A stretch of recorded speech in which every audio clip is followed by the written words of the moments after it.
Mon Seigneur et mon Dieu, je m'approche de ton trône de grâce en ce moment. Mon âme est lourde et le chemin semblerait serré.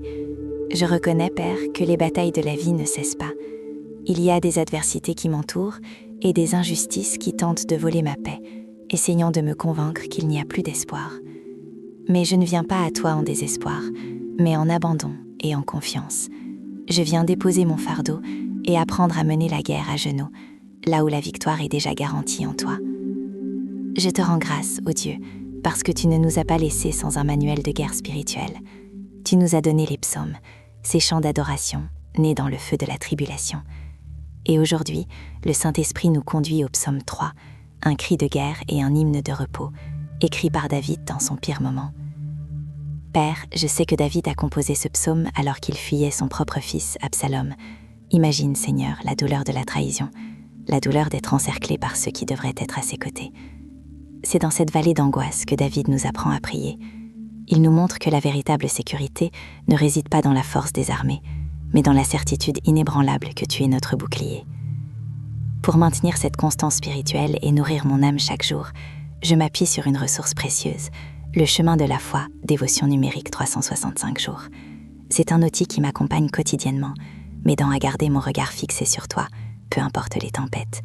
C'est une recommandation fraternelle pour que ta foi reste inébranlable tout au long de l'année. Je te demande, Seigneur, que le courage et la foi de David deviennent ma supplication maintenant. Que ta parole que nous allons lire ne soit pas seulement de l'encre sur du papier, mais un feu qui consume la peur et édifie ma foi. Je crie vers le Seigneur et je reçois le psaume 3 comme ma prière d'abandon des batailles. Éternel, que mes ennemis sont nombreux, quelle multitude se lève contre moi, combien qui disent à mon sujet, plus de salut pour lui auprès de Dieu. Mais toi, Éternel, tu es mon bouclier, tu es ma gloire et tu relèves ma tête. De ma voix je crie à l'Éternel, et il me répond de sa montagne sainte. Je me couche et je m'endors, je me réveille, car l'Éternel est mon soutien. Je ne crains pas les myriades de peuples qui m'environnent de toutes parts. Lève-toi, Éternel, sauve-moi, mon Dieu, car tu frappes à la joue tous mes ennemis, tu brises les dents des méchants. Le salut est auprès de l'Éternel, que ta bénédiction soit sur ton peuple. Ah, Seigneur, quel pouvoir réside dans ces mots. David commence par voir la multitude d'ennemis, mais termine en déclarant que le salut appartient uniquement à toi. Que cette vérité pénètre mon âme aujourd'hui, Père, que je puisse méditer sur la puissance de ton bouclier. Je vois, mon Dieu, que le psaume 3 est structuré en 3 mouvements puissants. Le premier est la reconnaissance de l'adversité, où David expose son angoisse. Le second est la déclaration de confiance, où il s'accroche à l'identité de Dieu. Et le troisième est la certitude de l'intervention divine, où il appelle à l'action et proclame la victoire.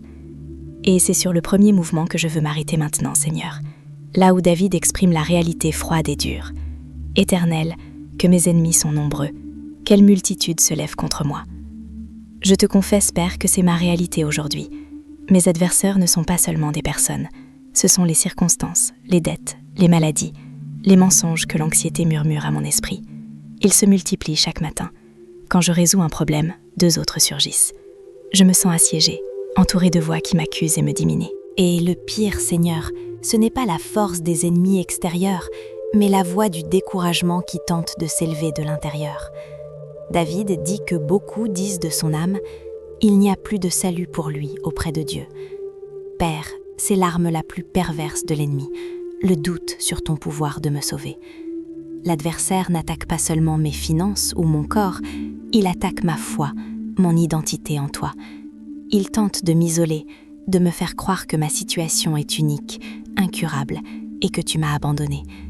Il me dit que ma prière n'est pas entendue, que j'ai trop péché, que j'ai trop échoué, et que mon histoire n'aura pas de fin heureuse. Mais je refuse d'accepter cette sentence, ô Dieu. Je refuse de permettre que la voix de la peur et de l'incrédulité devienne ma vérité. Je sais que tu es le Dieu qui entend, le Dieu qui délivre, le Dieu qui ne méprise pas un cœur brisé. Je dépose devant toi en ce moment chaque voix qui tente de me disqualifier. J'apporte chaque critique injuste, chaque trahison qui m'a blessée profondément, chaque circonstance qui m'a fait sentir que le salut était loin. Je les dépose sur l'autel. Je reconnais que l'adversité est réelle, mais ta présence est encore plus réelle. Je confesse que les ennemis se sont multipliés, mais ton amour est infiniment plus grand que leur nombre. Et c'est pourquoi, de manière immédiate, David lance sa contre-attaque spirituelle. Il ne reste pas à ruminer la liste de ses ennemis. Il fait une pause fondamentale pour son âme, marquée par le terme Sélah, qui signifie pause pour la réflexion ou élévation musicale. Seigneur, je fais ma pause maintenant. J'arrête de compter mes problèmes et je commence à compter tes promesses. Le psaume 3 n'est pas seulement une plainte, c'est une transition rapide du problème vers la solution. Et cette transition est le cœur de la véritable guerre spirituelle. Il ne s'agit pas de lutter contre la chair et le sang, mais de déplacer le regard des ténèbres vers la lumière. Je lève les yeux vers toi, ô Dieu, et je déclare, avec David, la vérité qui détruit toute peur. Je déclare ton identité dans ma vie. Je déclare que tu es mon bouclier. Tu es la muraille de feu qui m'entoure, la défense impénétrable qui s'interpose entre moi et chaque flèche lancée par le malin. L'ennemi peut venir avec des armées et des armes sophistiquées, mais il ne peut traverser ta fidélité. Je me place sous la couverture de ton Saint-Esprit, et là, je suis en sécurité. Quand la peur tente de me paralyser, je me souviens que mon refuge n'est pas une forteresse de pierre, mais la nature immuable du Dieu Très-Haut. Tu es mon bouclier contre la calomnie qui m'attaque dans le dos. Tu es mon bouclier contre l'anxiété qui tente de m'étouffer pendant la nuit. Tu es mon bouclier contre la maladie qui tente de miner ma force. Je n'ai pas besoin d'ériger mes propres défenses. J'ai simplement confiance en l'efficacité de ta protection. Et pas seulement bouclier, mon Dieu. David déclare « Tu es ma gloire ». Père, le monde et les adversaires tentent de me déshonorer. Ils tentent de me diminuer, de me coller des étiquettes, de me faire sentir que je suis un échec ou que je ne mérite pas ta faveur. Quand la honte tente de me couvrir comme un manteau pesant, je m'accroche à cette vérité. Ma gloire ne réside pas dans mes conquêtes, ni dans l'approbation humaine, ni dans l'absence de problème. Ma gloire est uniquement d'appartenir à toi. Tu es celui qui restaure ma dignité devant tous ceux qui me méprisent. Tu me revêts des vêtements du salut et tu me couvres du manteau de la justice. Quand je suis humilié, tu me rappelles que mon nom est écrit dans le livre de vie. Ta gloire est ma valeur non négociable. Aucune adversité, aussi cruelle soit-elle, ne peut voler ce que tu m'as donné. Et, de manière plus intime, tu es celui qui relève ma tête. Ah Seigneur, cette image parle profondément à mon âme. La tristesse, la défaite et l'injustice ont le pouvoir de nous courber. Elles nous font regarder le sol, la poussière, notre propre misère. La honte nous empêche de regarder le ciel. Mais toi, ô Dieu, tu ne permets pas que je reste prostré. Je sens ta main puissante et douce toucher mon menton, relever mon regard. Tu m'appelles à détourner mes yeux de mes problèmes pour les fixer sur ta majesté. Relever la tête est un acte de restauration de la confiance. Cela signifie que la défaite n'est pas finale, que la honte a été enlevée et que l'espoir est à nouveau debout. Seigneur, je relève la tête maintenant, rejetant l'esprit d'humiliation et de défaite. Je relève la tête parce que mon secours vient du Seigneur, qui a fait les cieux et la terre. Et c'est avec cette confiance renouvelée que David nous enseigne la seconde partie fondamentale de la prière de guerre, le cri actif. Il dit « De ma voix je crie à l'Éternel, et il me répond de sa montagne sainte. » Mon Dieu, le cri est la preuve que la foi est vivante. Ce n'est pas un murmure désespéré, mais un cri de certitude. Je sais que tu m'entends. La distance n'est pas un obstacle pour toi. Ta montagne sainte, le lieu de ta présence et de ton pouvoir, m'est ouverte. Je te remercie, Père, parce que la prière n'est pas un monologue, mais un dialogue garanti. Quand je crie, tu réponds. Même si la réponse n'est pas immédiate ou visible, l'acte de crier fait bouger le ciel. Le cri est mon arme contre le silence du désespoir. Je crie vers toi maintenant, à haute voix et dans mon esprit, concernant la situation qui m'entoure. Je nomme mon affliction, je nomme ma douleur, je nomme l'injustice qui m'opprime, et je les dépose à tes pieds. Et je reçois la certitude que le cri du juste a une grande efficacité. Et ici, Seigneur, nous arrivons au point central de l'abandon des batailles, le repos dans la vigilance divine. David nous offre un témoignage presque incroyable pour quelqu'un qui était chassé par son propre fils et par des milliers de traîtres. Je me couche et je m'endors. Je me réveille car l'Éternel est mon soutien. Père, comment un homme entouré d'ennemis, dont la vie est en jeu, peut-il se coucher et dormir profondément?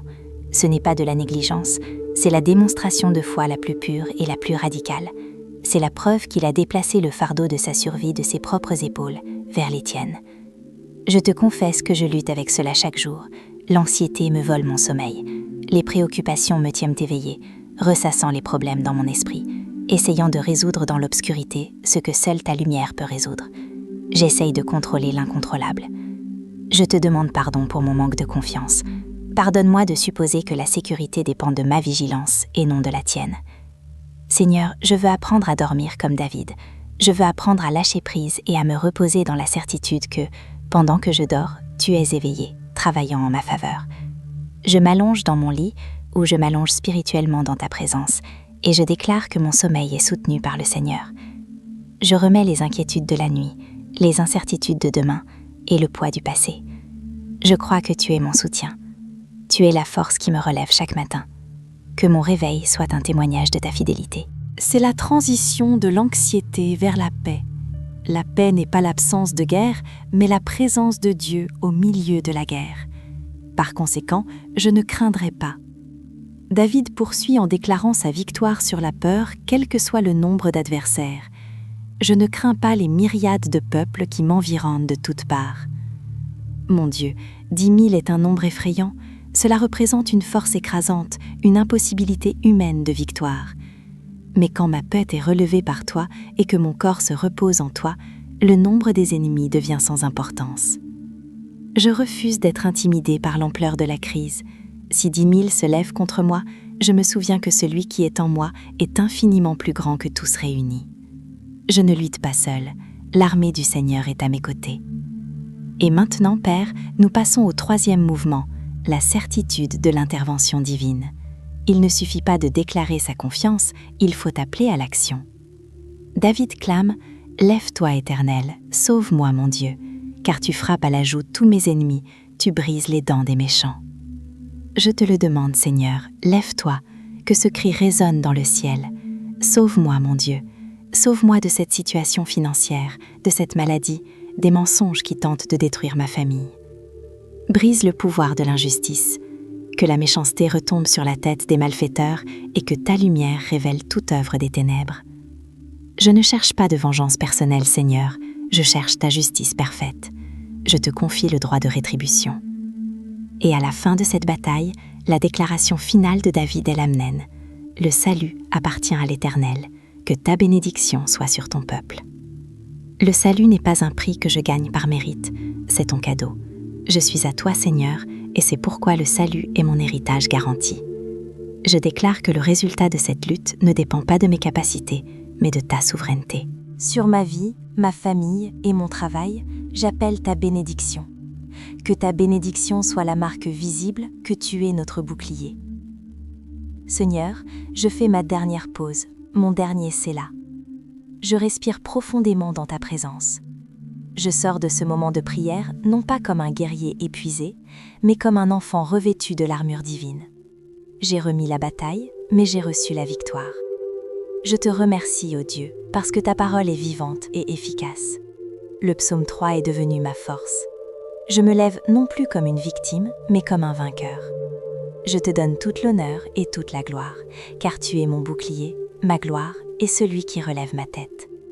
Je marche dans ta paix, sachant que la guerre est gagnée, au nom de Jésus. Amen.